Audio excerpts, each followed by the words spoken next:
welcome to a motherhood podcast where this is our pour. I'm your host, sincerely Christina Marie, and as always, I'm so glad you want to be here with me to have a conversation and get poured into. As you guys know, we are in our P.31 series, but it's with a twist. We have some special guests with sacred stories, but also I just want to take a moment to remind you, yes, we're talking about the Proverbs 31 woman. However, let's not forget that we're not putting her on a pedestal. The whole purpose of her is just pursuing Jesus, and to where we actually get to walk with him daily. And with that, we get to now go do what he's called us to do, purposed us to do. And through our stories, we just want to highlight that. And today, I get to highlight a special someone with such a remarkable story, and I can't wait to get into that today. But we have a wife, a mother, and a dear friend of mine. I want you to welcome Adrianna Smith. She is right here from Ohio, or we'll get into that actually. Okay. Yeah. Please just let us know who you are, where you're from, how did you get here, what you're about, and I just want to get into it today. Yes, of course. First off, thanks for having me. This is thank you, friend.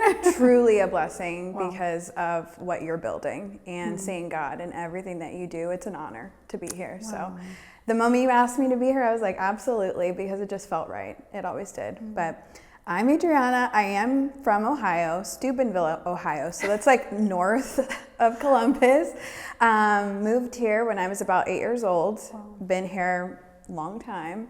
Mommy to 3 babies, earthside. Beautiful. Yeah. So we could get into that later on as well. Yeah. And a wife of nearly 10 years. And my heart, my mission is just to leave people better than I found them. That is always at the foundation of everything I do. Yeah. Okay, so when you say Earthside, I am going to go there. I know where it's the beginning of our conversation, but when you say Earthside, can you please let the people know like what you mean by that and why it is Earthside? And yes. Good thing we have the tissues. I know, because we're going to go there. This is a huge, actually one of the main reasons how I even got in contact with you was through that story. Initially on Instagram, shout out to social media. That's what we do, Yes. That's what we're about. But that really just captured my heart. And I was just like, oh my gosh, like this is a thing. And it made me realize even stuff about myself that I didn't even know. And bring awareness to other women who may be struggling in that area and overall as a whole. Yeah. So as far as my, 3 earthside babies, I have 5 babies in heaven that, are not with us. And my first baby is actually the reason I know Jesus. Wow. I always say, her name was Madison. Yeah. She is the reason why I now have everlasting life in Jesus. I unexpectedly got pregnant, my husband and I, and we went to our gender reveal appointment. So that's about 18 weeks along. Okay. And during the anatomy scan, the doctor started to see some abnormalities on the scan. And that day sent me to a high-risk OBGYN to do a deeper dive into what she could be seeing. And we came to find out that the baby had a very rare genetic disorder. It was called hydrops fetalis. Okay. So she had fluid around her heart, her lungs, and in her brain. And they told us that she wouldn't make it. Yeah. It was suggested to have an abortion because they knew that she wasn't gonna make it. And it was just so much to take in. This is my first pregnancy. Yeah. What's the sex of my baby? That's why I'm here. You know what I'm saying? I want to know if I'm having a boy or a girl. What's going on? It was just so much to take in. Ooh, yeah. And when the suggestion was made to abort the pregnancy, I said, absolutely not. Wow. The doctors told me that I was at risk of getting sick by carrying her because of what she was experiencing. And I said, listen, I trust God. I didn't even have a true relationship with the Lord at that time, but I even knew then to say, God allowed this, so I'm going to let him decide what happens from here. So within the time that we got that diagnosis, I was just relying on God.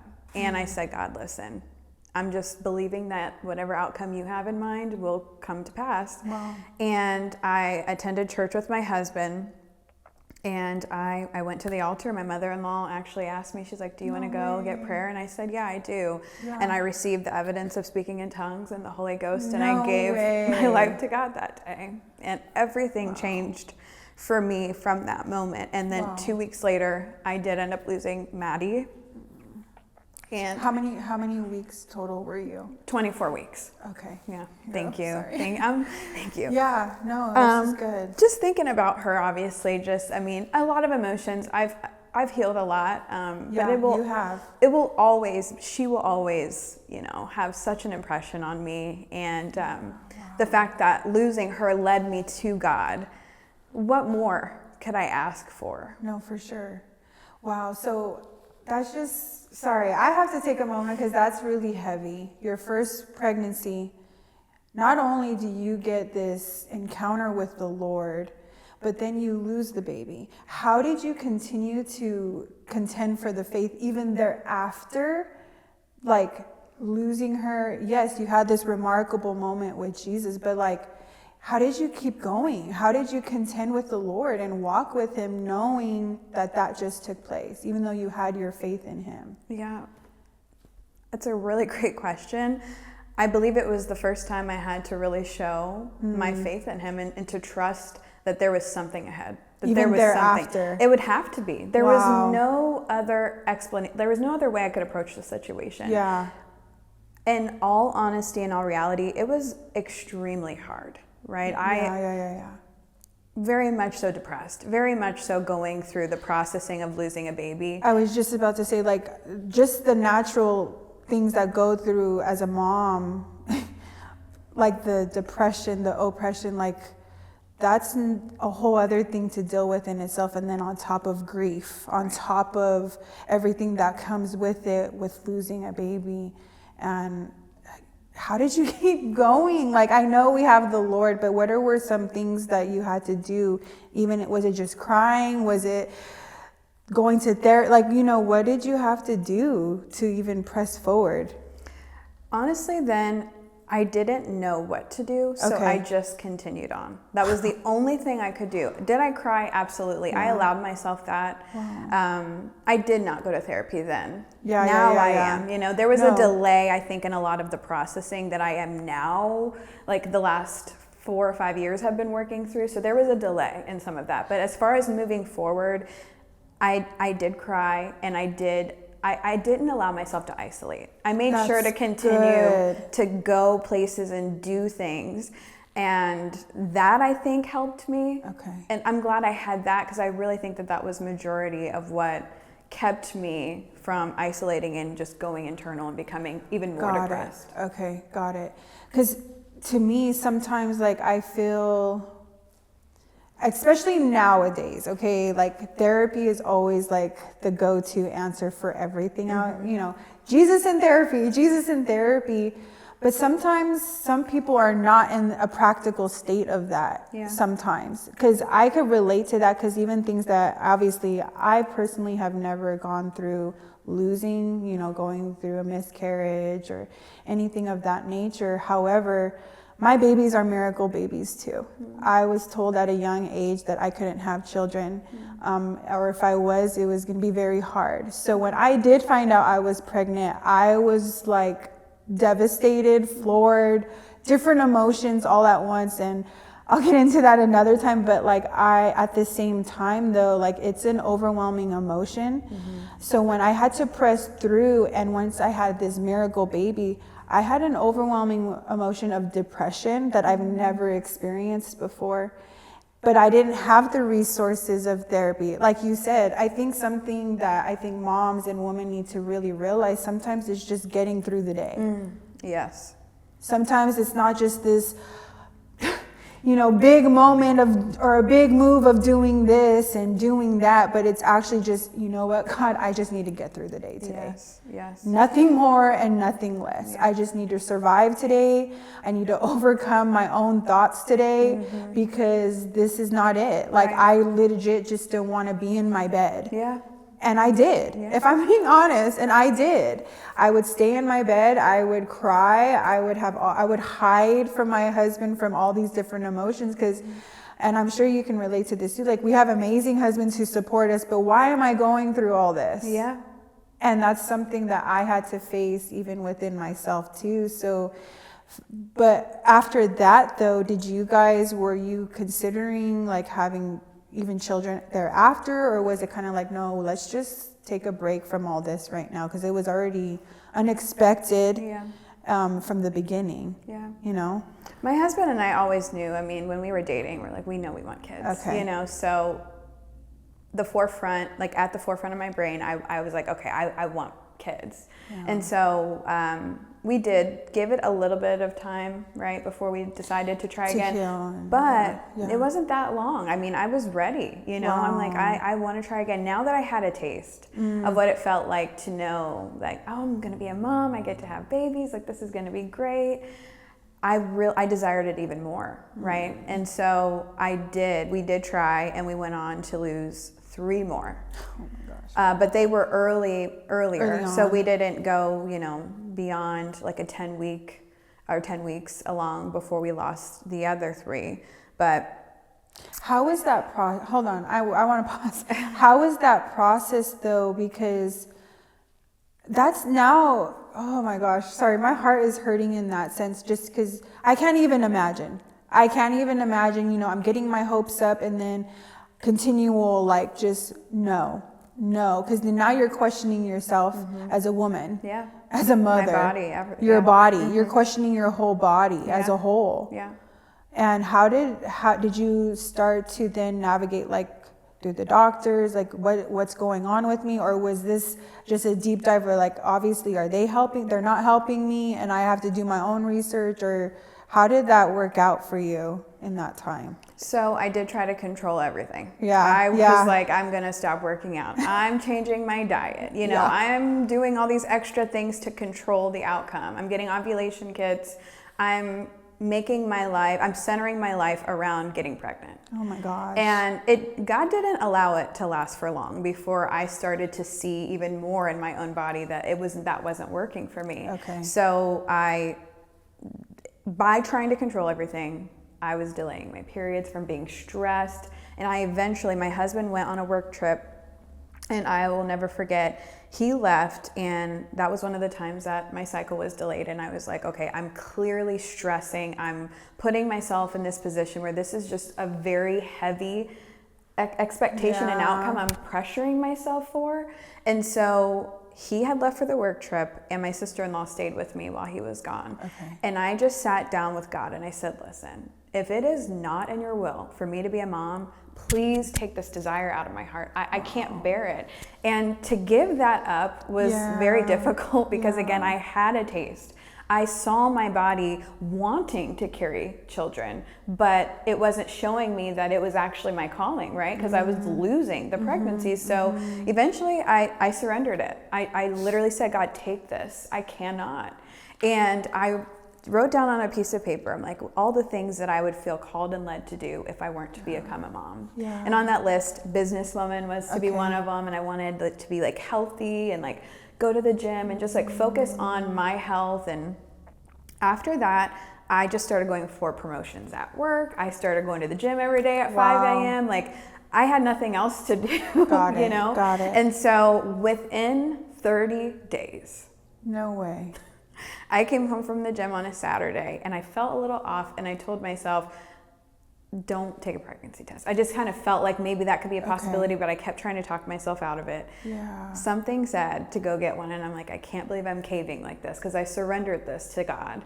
I got the test, got in the shower and got out and looked, and it said pregnant. No way. And 9 months later, had my first healthy baby boy. And that's your son. That's my son, Elijah. Your first, your firstborn. Yes. Oh my God. Yes. Wow. So it took a moment of surrender. Yes. That's ministering to me because I'm in a season of full surrender right now, obviously in a different aspect, but like took the moment of full surrender and not control, because let me tell you, women love to control things. We love it. Love to get our hands in the pot. Yes. Love to be like, oh, if I just do this and Yeah. I fix this or fixate this, it will work out in my favor. Or, you know, and constantly, I think as women too, like we think like, oh, let me just help you out, God. I got this lined up for you perfectly. Just assist it, you know? Yeah. But he's like, no, I want your whole heart. I want your whole being. And I want everything attached to it. Yeah. And to not keep going back to the cycle of control. That's like right up my alley, because I struggled the same thing in a lot of different areas with control and not willing to let this go, because I'm like, I'm trying to hold on for hope, you know, having the faith, having the hope. And he's like, no, just give it to me, Christina. Put it in my hand. And that's so beautiful, because when you did that, you not only got to just see like a promise, but a promise fulfilled. And now you have a beautiful son, Elijah. I love watching your stories with him. He is so cute. Thank you. Just who he is, he's truly a miracle. He is. Yeah. And I don't know if you want to go into his story with that. It's easy to talk about Elijah. Okay, I was going to it's say. It's so easy to talk about Elijah. God really did his thing with my son.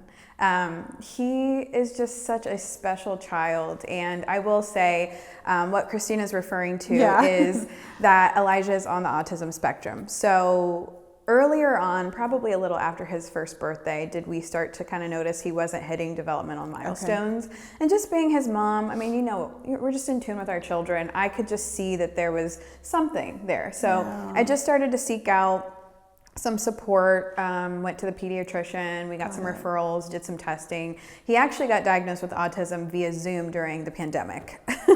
I know, nothing was in person. So at that time, that was how they were doing their evaluations. 2.5. 2.5. Yeah. Okay, yeah. Yep. That's usually, okay. Around that time frame. Yeah. And so and I'll share this too for, you know, any other parents who could relate, or caregivers, that Elijah wasn't calling my husband and I mom and dad. You know, he wasn't using any real language at all. He did seem a little like dissociated or disconnected from different environments that we would be in. And those were just those key indicators for me that something wasn't right. Got it. And so sure enough, though, when we got the diagnosis, it was very difficult, because I was so scared. Like, what does this even mean? Like, what does our lives look like? Will Elijah be living with us for the rest of his life? Will he be able to talk ever? You know, all these questions came up. But God, yet again, this is like the theme of my life, honestly. God is constantly showing me opportunities to surrender to him, because every time I tried to control things, like, no, I don't want him with that therapist. He needs to be with this one. He meshes better with this one. Or I want him at this school, but then God would block it and he'd have to go somewhere else, and it would all end up working out. But eventually, I'll never forget, there was a pivotal moment where I was struggling heavily with just the emotional heaviness of trying to control Elijah's progression and development, where I was like, you know what? I'm giving it to you, God. I'm letting go. This is your son. This is my son, but this is your son first. You gave him to me, not by accident, but very deliberately. So I have to believe that you have a perfect plan for him, and I'm going to let you do your thing. I'll be here to support. I'll take your guidance, but this is your son. And so I surrendered again. And then out of nowhere, Elijah just starts exploding with language and becoming more social and just doing all the things he wasn't doing before. And I said, okay, this is what we are doing, you know, with our son to move forward. And sure enough, ever since then, he's now 7. So, I mean, 5 years, you know, we're living in this known diagnosis with this known support.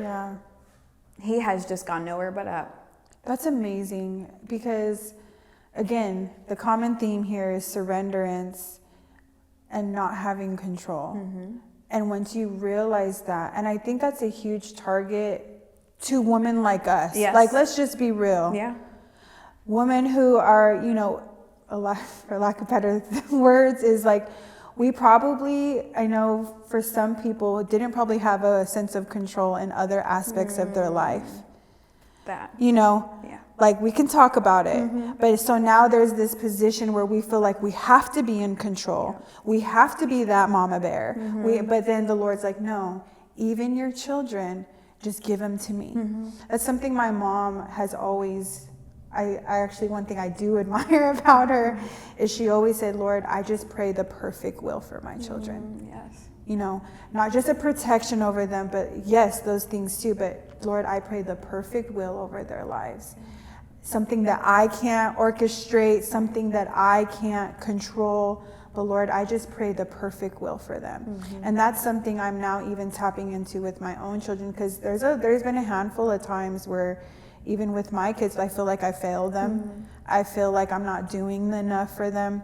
But in those moments, in those instances where I even myself have to surrender to the Lord and lean in on him, be like, Lord, I even give my children to you. Yeah. I can't control the outcome of every situation, but you know what the instruction he does have us do? To steward them well.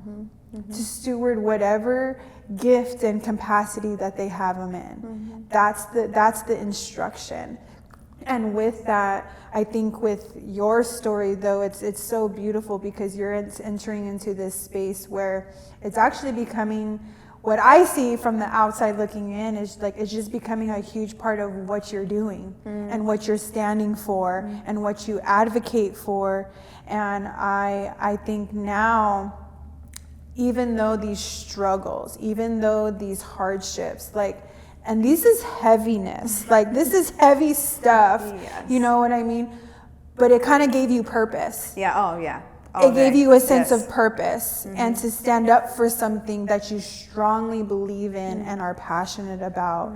And I'm not going to jump ahead to what you got going on, but that is just who you are and what you're doing, and you're doing a great job at it. So please tell us what, just give us a little teaser, something of what you're doing, even in that aspect. To advocacy and even the content creation of purpose of what you're doing overall as Adrianna. Everything that I do is really, it comes back to leaving people better than I found them. Yeah. Right? And authenticity is the tune to which I sing every song. Come on. It's just, it's my heart, it's my soul, and exactly what you said, everything that's ever happened in my life, I'm like, this all gave me purpose. I would not be able to stand strong when other people may have other thoughts and opinions or perceptions, right? I wouldn't be able to stand here and for something, right, if all these other things didn't happen. Right. To impress upon me the importance of authenticity. So when it comes to advocacy, I mean, obviously I have to stand in the trenches for my son, right? Yeah. But if I'm being honest, that's always been my heart. I mean, I can even go back to the 5th grade when I was growing up with children who had special needs in our classes. Seeing them being bullied, I'd be the one to stand up and be like, this is not right, we're not doing this. And I would, take the kids and be like, listen, we're going over here. I've always felt that passion in my heart to just stand, right, when everybody else might be over here doing something different. And so with business, content creation is something I enjoy. It allows me to be super creative, and I love creating content. I really do. It's so fun for me.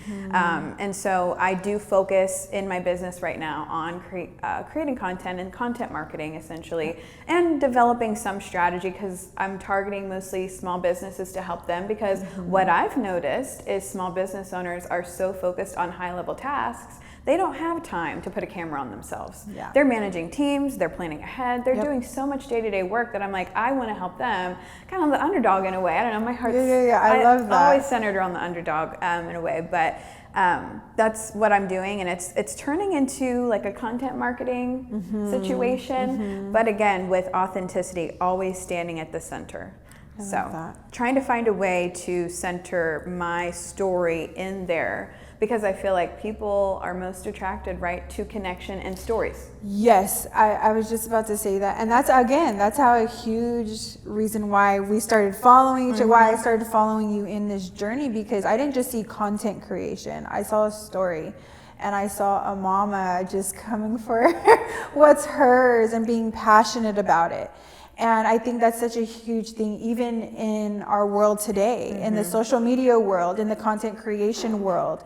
I think that's so vital, that it's more than just what you're trying to portray, but the heart behind it, Yes, the heartbeat behind it. And that's what I saw in your content creation in your videos and what made me want to get connected?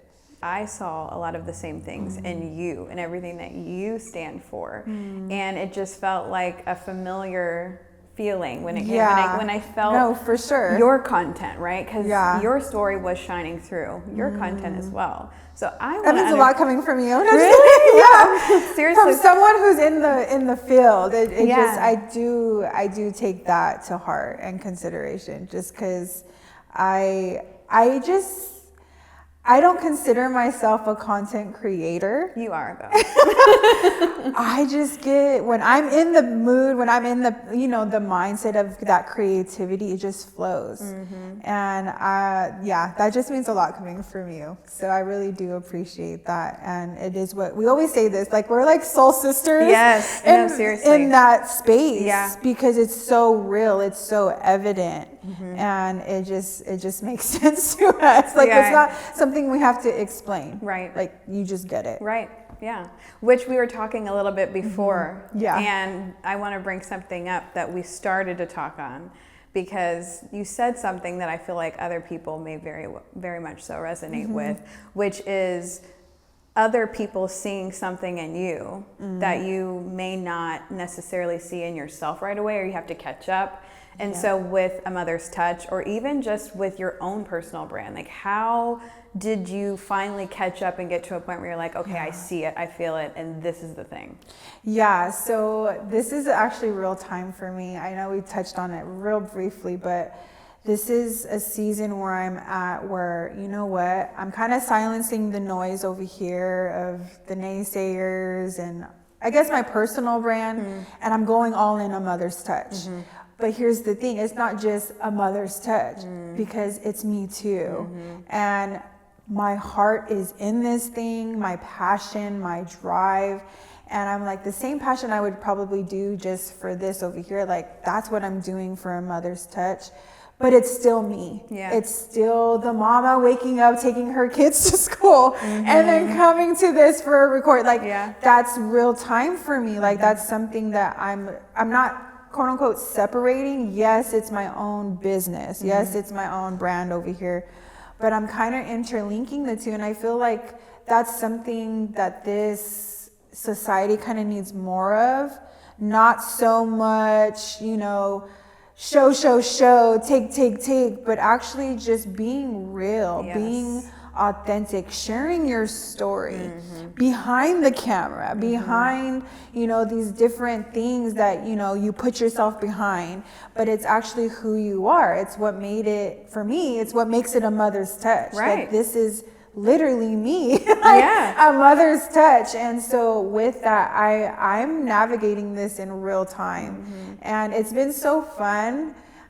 It's definitely different because it's, again, a space that I didn't feel qualified for or feel like that's what I do. But it's been challenging in the best way possible. My character and the brand itself, I think it's being, I've kind of always been myself in the brand, but I feel like it's just being in deeper levels of that. And it's like, okay, it's not just the girl with the cup anymore. Like it's truly a mom who's doing things and trying to, advocate for things and also pour into other women. Like that's my heart. Pouring into other women, mothers, wives as a whole. That's the whole reason of this.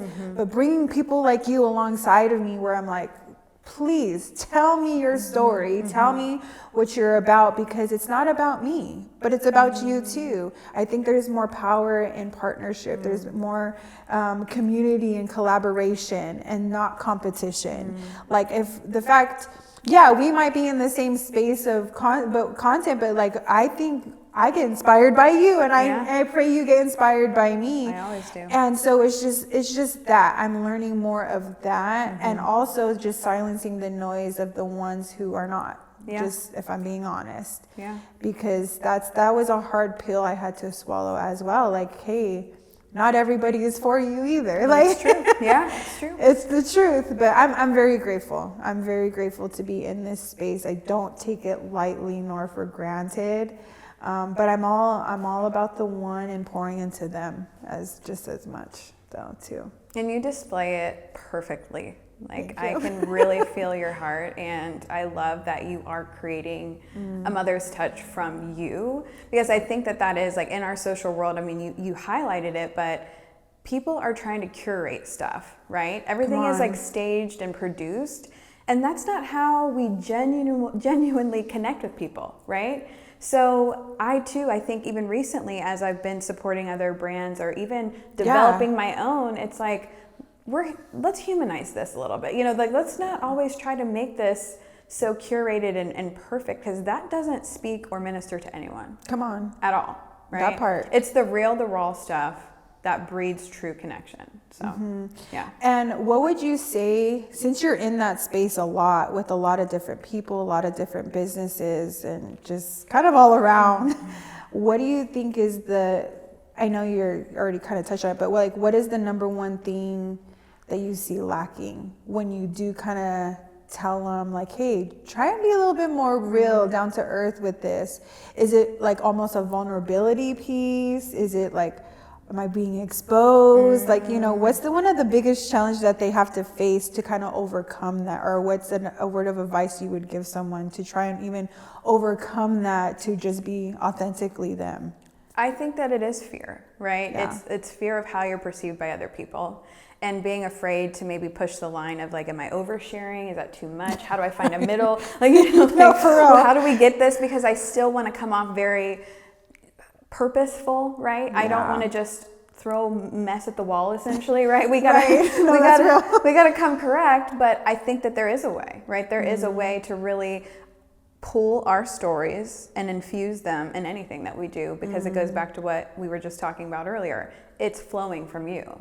Yeah. Everything, it's a mother's touch is an extension of Christina, right? And there's no real way to say that a mother's touch exists without your story of, I dropped my kids off at school this morning, we had a rough night last night, the kids didn't want to go down for bed, that's the reality of who you are and what you do. And so I feel like the people that actually share that part of themselves are the people who are allowing themselves to be seen and offer the opportunity for connection and community. Yeah, I see that a lot, especially in social media. I see the most growth. I don't want to say like fast growth, but I see the most growth when people are being real with the connection aspect through a story, or when it's as simple of like, hey, come with me to come do this, but while I'm doing this. You know what I mean? Like stuff like that. And that's something I'm even learning too.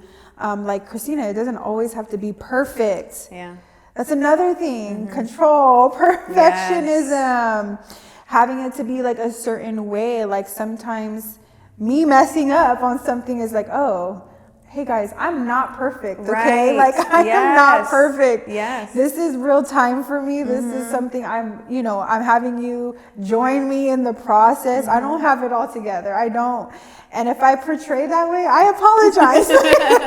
This is just, I do like things in excellence though. Of course. Like there is a certain standard that I feel like we all have or should have. And that's definitely needed, especially if you want to excel and grow with that kind of excellence, and just to have value too. But I think it's something that people lack so much in our society and our world. But now moving forward, okay, you're a wife, you're a mom, you're an entrepreneur. We were talking a serial entrepreneur, all these things. But how do you navigate all the things with all the different emotions and all the different spaces that you have to feel? But what are some things where you have to take, you know what, I'm going to pause and get my cup filled, or I'm going to pause and take a moment? Like what does that look like practically for you? I love this question, and I feel like it kind of correlates somewhat with what you just said. And we talked about it earlier as well, where it's like, I am not perfect. I have no idea, right? Let's be honest. Do any of us really know what we're doing? I mean, we're literally just following these cues from the Holy Spirit, right? Yeah. From what we feel could be right, but we don't have it all together. I don't have a system. if I'm being honest. Yeah. You know, I and think that's okay. Right. And I think it's ever evolving, right? We live and we learn. And, you know, even right now, my husband and I have been married nearly 10 years and we now have 3 kids. Our youngest is 11 months. And Beautiful. we are just now like, okay, we probably need some kind of a schedule for like, let's make sure you're doing this on this day. And I'm like, you know, laundry, this, like, we have just been rolling, right, and flowing, kind of a survival thing, because I think that's real life for families. Like, you cannot always follow a schedule or have a specific system, especially when you have younger kids. No, for like, sure. They're little, they don't know, right? They're That's moving real. and grooving, you know. So there's no system. There's really no organization, if I'm being honest. I think what it is for me, my family and God, they're always first, no matter what. And I would never let anything that I ever do come before them. So as long as I know that I'm giving what I have to my family day in and day out, I know that I've poured there. Yeah. And so what's left is what I will do for anything else that I feel like God has called me to. Because He called me to them first. That's good. You know? Yeah. So that's how that works. I think for us, it's,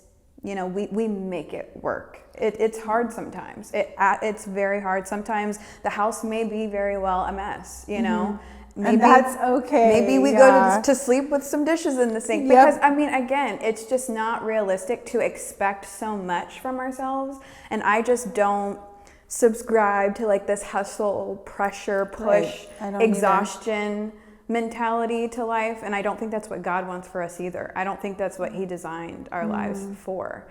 If I'm not living in peace and joy and happiness and good health, then that's not aligning with the Word of God, essentially. So I'm not going to allow those distractions to cause me to feel like I'm a terrible mom or feel guilt or shame because it doesn't look like the Instagram pictures of what that mom posted yesterday of her perfectly cleaned living room, because I guarantee maybe an hour later it didn't look like that. Come on. So I'm just not going to allow myself to like feel that pressure anymore, because I did for a long time. Yeah, no, that is very, very real, because comparison thief of joy, is the thief of joy. Yes. And a lot of times, because of content creation and just different things like that, you do find yourself comparison and you don't even realize it. You don't even realize it. Yeah. And it's like, no. Like, and I think I want to touch on that too, because to avoid, I want to say avoid, but to help stop yourself with comparison is realizing where you fit and realizing what God is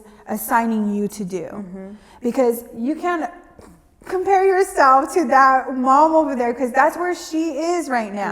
Right. But be real with where you're at right now. And with that, with being real where you're at, prioritizing your poor, prioritizing your kids, prioritizing your husband, prioritizing these things that need to kind of be the priority, to then where you can now navigate yourself into these other spaces where then it brings you joy. It brings you gratitude. It brings you these different things. And overall, let's just be real, like, it's an active pursuit to the Lord. But it's not perfection. No, not at all. It's just an active pursuit to Him. And that's all He desires. And that's all He wants us to do, I think, as the wife, the woman as a whole, is just to be an active pursuit of Him. So then we have priority to pour into these spaces coming from a heart of gratitude, coming from a heart of joy. Because when we get caught up in the perfectionism and we get caught up that everything has to look a certain way, act a certain way, we're not being real. At all. Yeah. And we're doing ourselves a disservice, let alone everybody else. We're doing ourselves a disservice and to our family, because we're trying to portray this image. We're trying to portray this accolade of who someone we're not. And when Jesus is like, girl, like, be real. Be real with yourself. And that's, I think, one of the first steps of even actively pursuing, going back to being a P.31 woman, is an active pursuit with Him, but being real and raw in those moments, but also inviting Him into the areas that we don't control. And having an act of surrenderance to Him. I think that's so good. It is.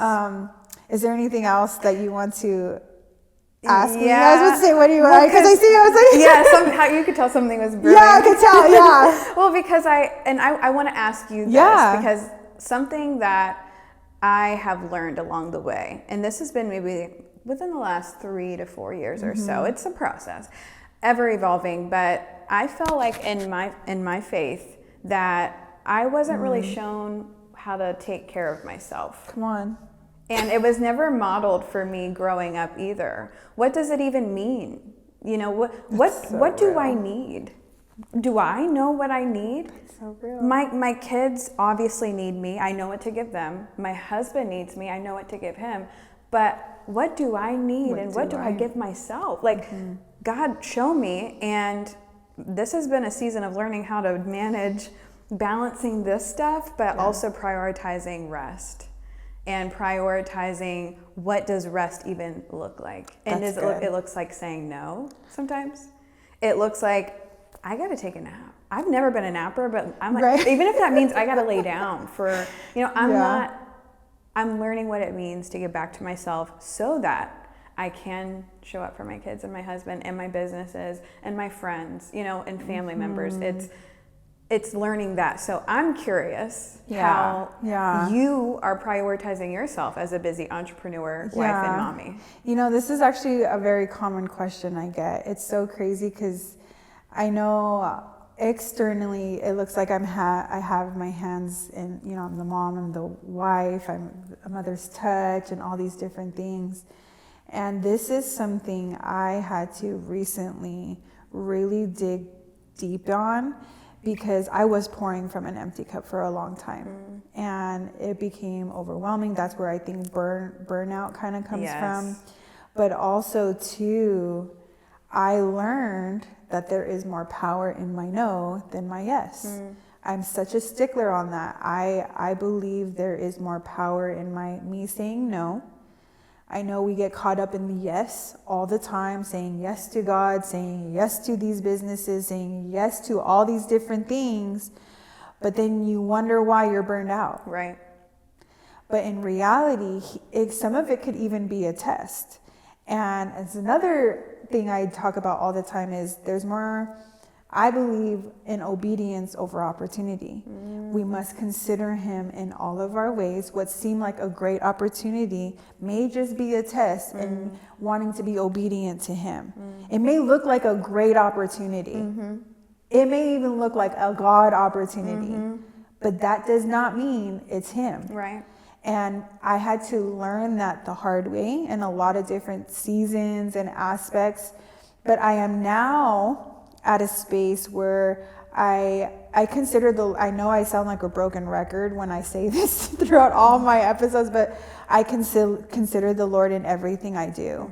And when he's telling me to go, I go. When he's telling me, not that one, not right now, taking time to rest. I have now prioritized rest in my schedule, in my day-to-day duties. Am I perfect at it? No. But I have understood the power of rest and having a time of solitude, even if it's 5 minutes. Like seriously, 5 minutes will do wonders. Even if it's me going to the grocery store by myself and not having the kids with me, it makes the littlest difference. And I'm also very grateful I have a husband who does support me in those areas. I recently started running again, and he lets me go once a week where I get to go by myself. I meet up with some people, and we now get to do that. Like, it's something that I get to look for. Even when I don't want to, like, he's still like, aren't you running tonight? Type of thing. And so I've just prioritized my own pour, as cliche as that is. So I've just prioritized that and understanding that there is actually more power in my no than my yes. So good. And having boundaries with that and sticking with them. So good. It's giving no more people pleaser. Yes, please. I'm not going to be a people pleaser anymore. I'm not going to adjust myself to what you molded me as. Yes. I'm done with that. And I think for so many years I was a people pleaser. If I'm being honest, this is my first time really talking about at that level, but it's giving no more people pleaser. And I'm not saying I'm not like just forget everybody. Like No, it's not yeah. that either. I'm very mindful. Like I'm not completely just deuces, but I am sticking to my boundaries, Right. sticking to what I am prioritizing right now. And it is my family. It is myself. And if that looks selfish to you, I'm not sorry. Sounds like a you problem. That's just what are you where supposed to do? That's just where I'm at right now. And I'm very grateful. And I think that's actually a huge part of why the Lord even took us away from California to Columbus, Ohio on my end, just because I'm not surrounded to my community that I was used to, or, you know, a group of people, and that's okay. And that was a whole grieving process in itself. However, I'm very grateful for what the Lord is positioning me for. I don't know what's ahead. I really don't. I'm not sitting here acting like, oh yeah, I have all these promises. Like, yeah, I have no idea what I'm doing. Yeah, none of us do. I firmly believe that. Trusting him day by day. Yeah. But that's what he wants. He wants us to trust him every day with our children, with our husbands, with our businesses, and to rest in him, to abide in him, and to be true to him. I think that's something that people can get caught up like, oh my gosh, but I need to build this and I need to do that. It's like, no. Just pause for a moment. Breathe. Take some time. Yeah. Take some time. Yeah. It's okay. It's okay if you jump the gun. Yeah. It's Right. okay if you jump the gun. Yeah. Just take a moment to pause, breathe, consider the Lord. Ask yourself, okay, why am I really doing this? Yeah. What is it for? And I think if people grasp that more and not be so self-centered, self-seeking, and not, because I think that's where people-pleasing comes too, where it's just like, just constantly consuming. Yeah. And it's just like, no, that's not, I don't think that's what we're purposed here for. I agree with you. No, I agree. You know what I mean? Yeah. So I'm just such a stickler about that stuff in this season. Yeah. 7 years ago, Christina would not. You know, she's still pretty firm in some things that she believes in, but she's kind of molding it to fit. Like, okay, where can I fit into that? Yeah. You know what I mean? Yeah. So I hope that makes sense. No, it makes perfect sense. I was actually going to say what you were saying about not considering the Lord and just taking opportunities and not really processing it, praying about it, really figuring out if it's really true to you, because discernment is literally a guide, right? Like it is. Using it and you don't give, how do I say this? Let me slow myself down. If you don't take the time to consider, then you very well may be setting yourself up and getting in your own way and sabotaging yourself in a way. Because you can't say yes to everything. And we have so many similarities. As you were talking, I'm like, girl, me too. I'm a recovering people pleaser as well. I'm recovered. Yes. But it's like, you know, like I'm going to say no. And I mean, I'm not afraid of it anymore, but I think, again, it's using that discernment. It's considering the Lord, and in considering the Lord is always considering us. Yes. So there's no reason why I should feel obligated to do things to satisfy others. I just need to stay my track, focus on God. Stay the course, yeah. And know, well, you'll know.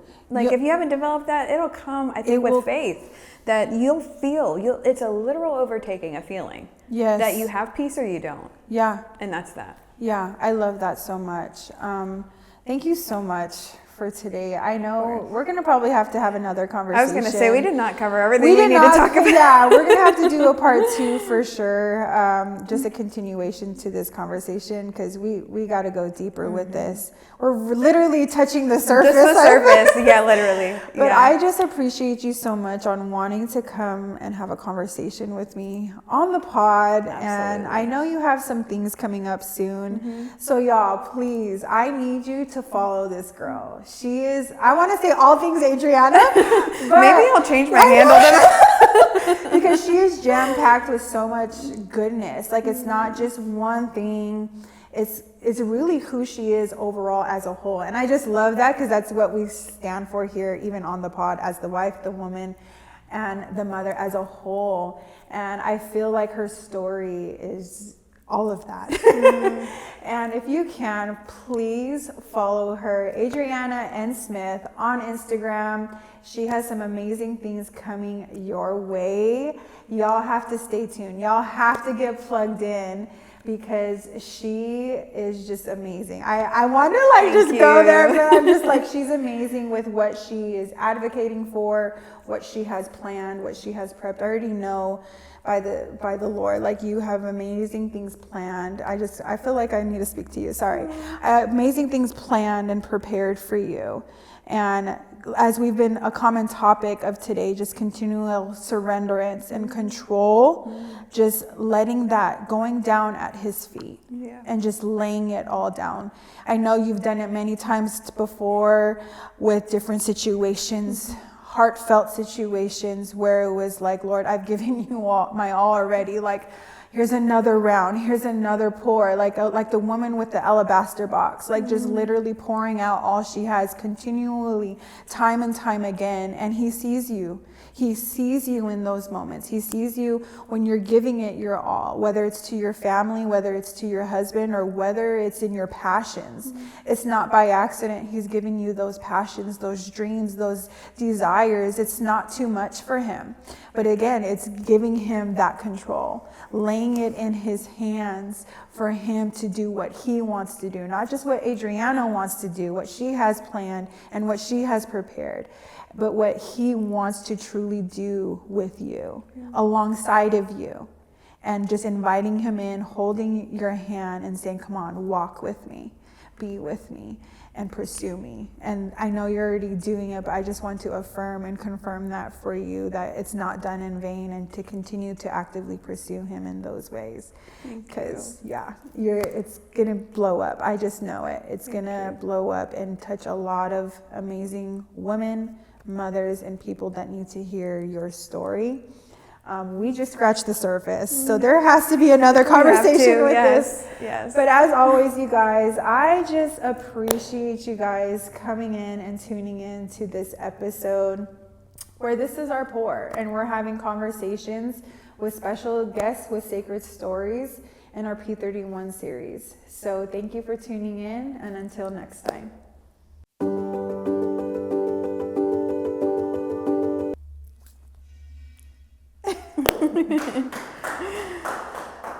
Yeah, we got to come back. Yeah, I was like, we didn't go there. To where we were. It went by so fast. It did. I was not prepared.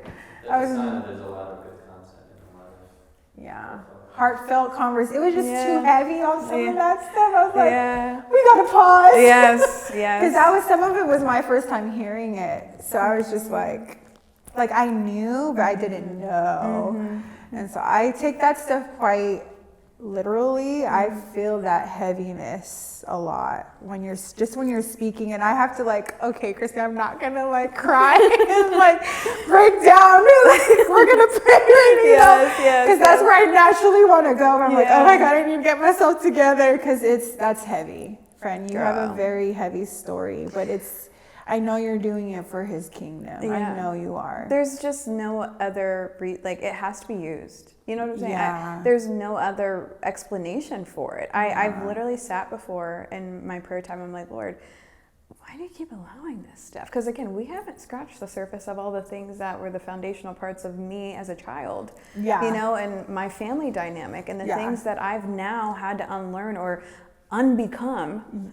You know, it's like that part. It's like that's so real. And I've gone to him so many times. I'm like, God, just heal it, heal the broken places, heal these wounds. And in doing so, I've had to reface them, going to time therapy, and time again.